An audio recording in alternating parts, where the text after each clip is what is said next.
வணக்கம். அம்மாச்சி வைத்தியம். இன்று நம்ம பார்க்க போகிறது, வெயில் நாளில் பிள்ளைங்க ஏதாவது டிஃப்ரெண்ட்டாக சாப்பிட்ணுன்னு ஆசைப்படுங்க.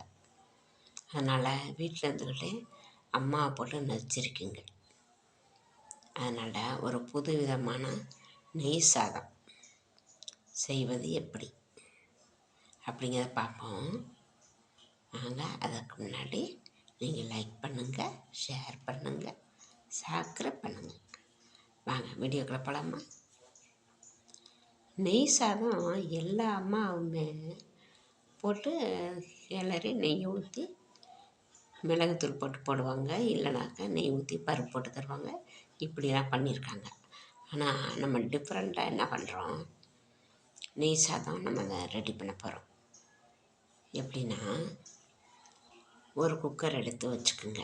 நீங்கள் குக்கர் சமைப்பீங்க இல்லையா, ஒரு குக்கர் எடுத்து வச்சு அதில் பட்டை, கிராம்பு, நம்ம பிரியாணிக்கு என்ன இதெல்லாம் போடுறோமோ அதெல்லாம் எடுத்து வச்சுக்கோங்க.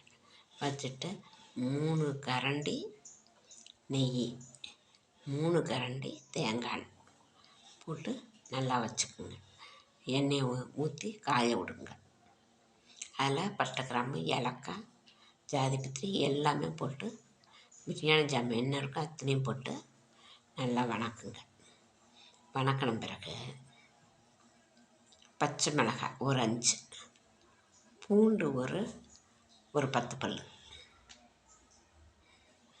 சின்ன வெங்காயம் ஒரு கைப்பிடி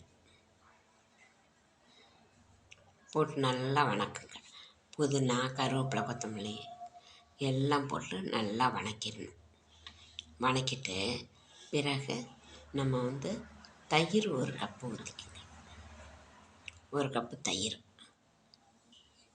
இஞ்சி பூண்டு பேஸ்ட்டு இருந்தால் அது பூண்டு தேவையில்லை. இஞ்சி பூண்டு பேஸ்ட் இருந்தால் அதை கொஞ்சம் ஒரு ஸ்பூன் எடுத்து போட்டுக்கோங்க. போட்டு நல்லா வணக்கிட்டு தக்காளி ஒரு 3 தக்காளி போட்டு அடித்து போட்டுக்கிட்டாலும் நல்லது. இல்லை பொடியாக சின்னதாக கட் பண்ணிக்கோங்க. போட்டு நல்லா வணக்கிடுங்க. அடித்து போட்டாக்கா அந்த பச்சை வடை போயிடணும். இல்லை பொடியாக பண்ணால் நல்லா வணங்கினா போதும்.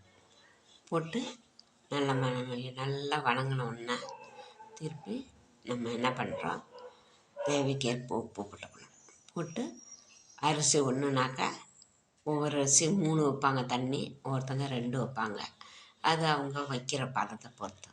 அரிசி என்ன அரிசியோ அதுக்கு தகுந்த மாதிரி தண்ணி வைப்பாங்க. அதே மாதிரி வச்சு குக்கரை போட்டு விசில் போட்டு மூடிடுங்க.